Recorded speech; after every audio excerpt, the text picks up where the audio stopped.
Charles, 39 ans, je m'occupe de la programmation, du mécénat et des partenariats au rendez-vous de l'histoire.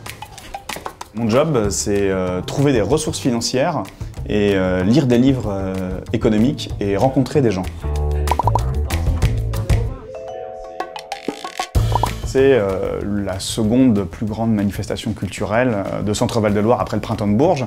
La gratuité, ça veut dire qu'on n'a pas de revenus de billetterie et donc il faut absolument aller chercher des financements complémentaires en plus des financements publics. C'est entre 300 000 et 500 000 euros que je dois aller chercher par année et donc on va chercher des entreprises et des structures privées.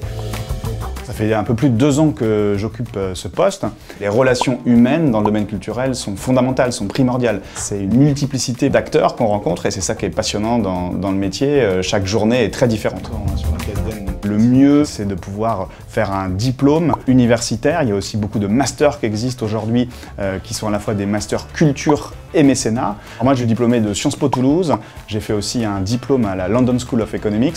Et ensuite, j'ai exercé différents parcours dans le domaine culturel, dans des théâtres, diplomate culturel dans différents pays. Et je suis revenu ici en France, au rendez-vous de l'histoire, à Blois. François, 44 ans, et je suis chargé de programmation au rendez-vous de l'histoire. Mon métier, c'est de m'occuper de la programmation, d'une partie en tout cas de la programmation du festival, et c'est ce qu'on appelle nous la programmation du conseil scientifique, donc de grandes conférences et de grandes tables rondes. Ce qui est passionnant, c'est de participer à l'élaboration de A à Z d'un grand événement qui est le festival et les rendez-vous de l'histoire. Donc on fait tout depuis l'idée du thème jusqu'à l'organisation concrète. C'est un petit challenge tous les jours.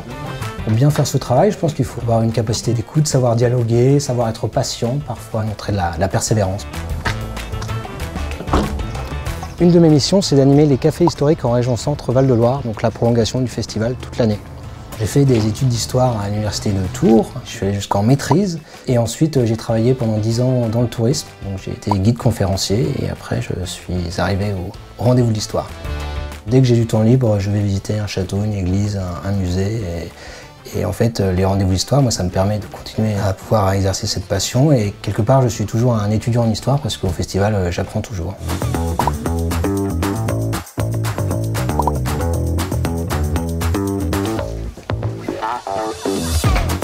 Hélène, 49 ans, au sein de l'équipe des Rendez-vous de l'Histoire, je suis responsable du Salon du Livre.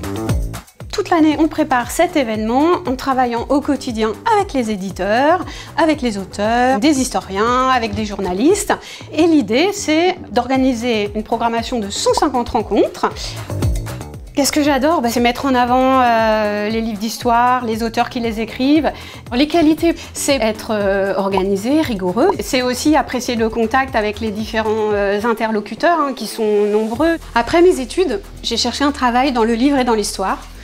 Je suis tombée sur le Salon du Livre des Rendez-vous de l'Histoire et ça fait 23 ans que ça dure. Cet événement combine absolument mes passions, le livre, l'histoire, la rencontre d'écrivains, d'historiens, d'auteurs. J'ai une grande chance de pouvoir vivre cette passion au quotidien dans mon travail. Les Rendez-vous de l'Histoire, c'est une œuvre collective. La réussite du festival, c'est la réussite avant tout de l'équipe. On ne pourrait pas faire le festival sans l'aspect logistique, sans l'aspect technique. Tous les métiers sont essentiels.